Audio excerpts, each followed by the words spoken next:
Do you want your masters to sound great and you're in search for the best maximizer or limiter on the audio market? Yeah, me too. Hey, I'm Adrian from adrianmilea.com, and today I'm going to test Weiss MM-1 from Softube against TC Electronics Brickwall 2 limiter. But before we do that, if you want to improve your mixes and masters in less than 10 minutes, go ahead and download your cheat sheet here. In the meantime, I'll play my awesome intro.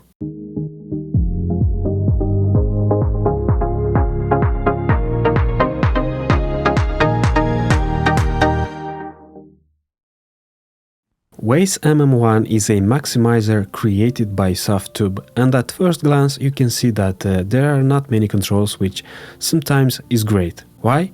Because you can focus more on the sound of your project and not on tweaking controls. This maximizer is based on Softube DS1 MK3 plugin, created and based on a real-world hardware used in many audio mastering facilities around the world. This is a mastering tool that can be used as a limiter, de-esser and a compressor. So with MM-1 you have a simpler interface specifically designed for audio maximizing jobs. In terms of metering, here's the input section, the gain reduction meter, and the output. At the bottom you can choose between different styles like DS for de-essing jobs, wide, which can help make your master wider, punch, which adds punch to your master, loud, which is supposed to help you make louder masters, and transparent, which according to the manual and my tests is less invasive than the other styles. Next, there is the bypass button. When you use the MM-1 maximizer, you are processing your original mix, usually to get a louder mix or master. With the amount option, you can choose the amount of MM-1 processing you want to inject in the MM-1 processed mix. If you set the parallel mix to dry, with the amount knob, you can inject more or less of the dry unprocessed mix into your now processed mix or final master. With the wet option, you can inject a percentage of the processed mix, according to the selected style, into the final master. While with the 50-50 option, you can blend the final master with some of the original mix and the processed one. At this point, think of parallel compression, for which you can choose different flavors and amounts. Next, we have the limiter gain, which you can use to get your master to the desired level. And speaking about levels, if you want to take care about the true peaks, here's where you can do it. As output trim options, you can choose a threshold of up to -1 dBFS, which I usually use in my masters. Also, you can zoom in and out the plugin, which is great. There are also some more metering options which you can use on this side of the plugin. Now it's testing time. For this test, I have a mix produced and mixed by my brother Vlad, and I will test the Weiss MM-1 maximizer against my favorite limiter at the moment, TC Electronics Brickwall 2 limiter from System 6000. When I choose a limiter for a mastering job, I usually go for transparency. Depending on the mix, I usually want the limiter I use in my masters to be as transparent as possible, to keep the work done at the recording, producing and mixing stages almost untouched. Of course, this is not always possible, but my intention is always enhancing the mix and make it sound the best it can and in a transparent manner. For this mix, on the MM-1 I set the threshold to -1 dBFS, then set the style to transparent because it is more transparent than other styles, and blended some of it into the master. On the Brickwall 2 I set the threshold to -1 dBFS as well. For this test I recorded both masters inside Pro Tools and matched their positions and their loudness as much as possible. Now let's listen.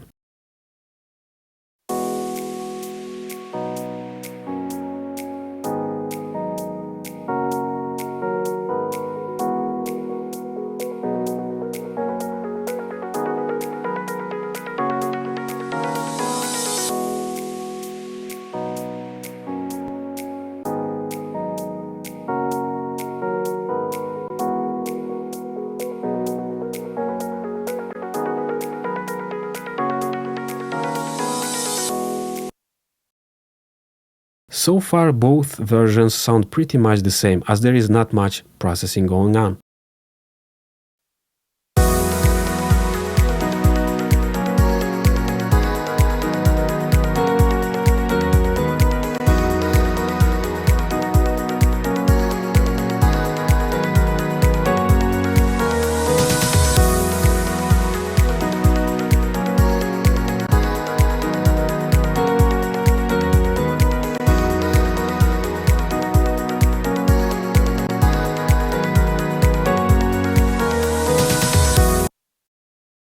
In this section, even if there is not that much processing happening yet, I hear the mix stereo image tighten in the case of MM1, while the brick wall 2 keeps the space of the mix almost intact.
In this case, I hear a greater difference between the two masters. I hear the vocals are brought in front of the mix in the case of MM1. In fact, I hear everything is brought in the front. A lot of the space between the elements of the mix is gone and the top end loses its shine. In the case of the brick wall, the vocals remain in their position, while the other elements of the mix don't fight for space.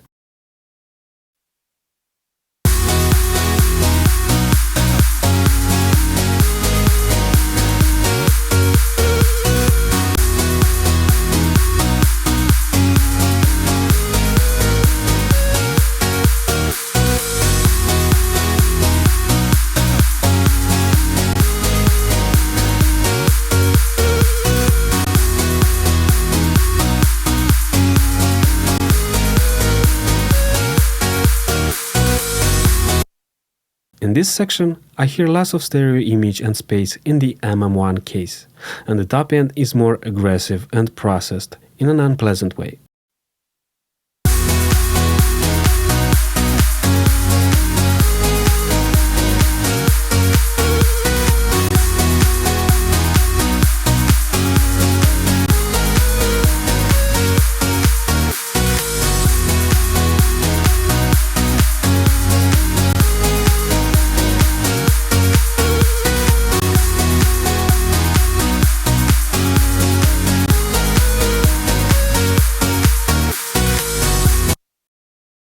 The brick wall maintains the stereo image and the space of the mix, while keeping the top end clean, while the MM1 brings almost everything to the front, while tightening the mix stereo image. If you like limiters as I do, you can find in other episodes of mine that I discovered that there are limiters on the market that add unnecessary loudness at softer mix parts.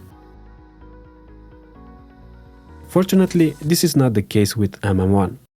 Okay, let's listen some more.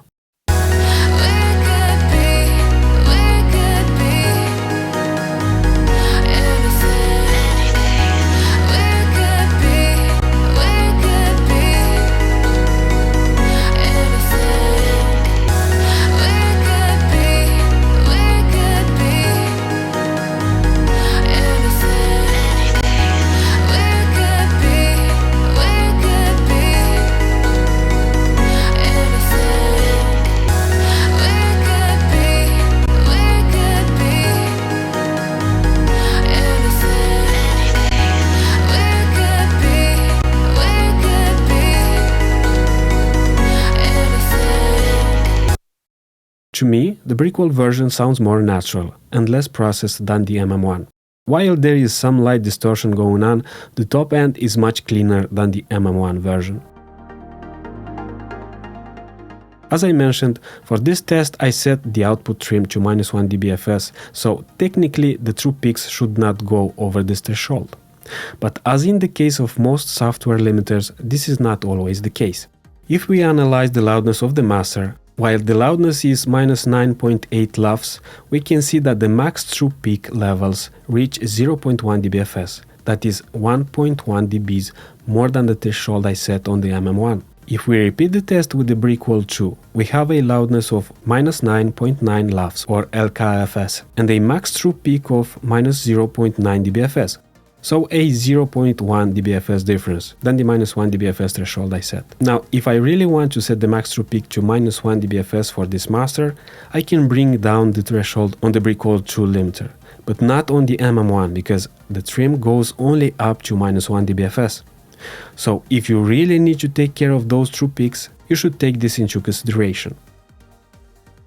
Now, when using MM-1, you look at the meters and you may say, I set the threshold to -1 dBFS, the meters show me that I am at -1 dBFS, so I should be good. Well, not really.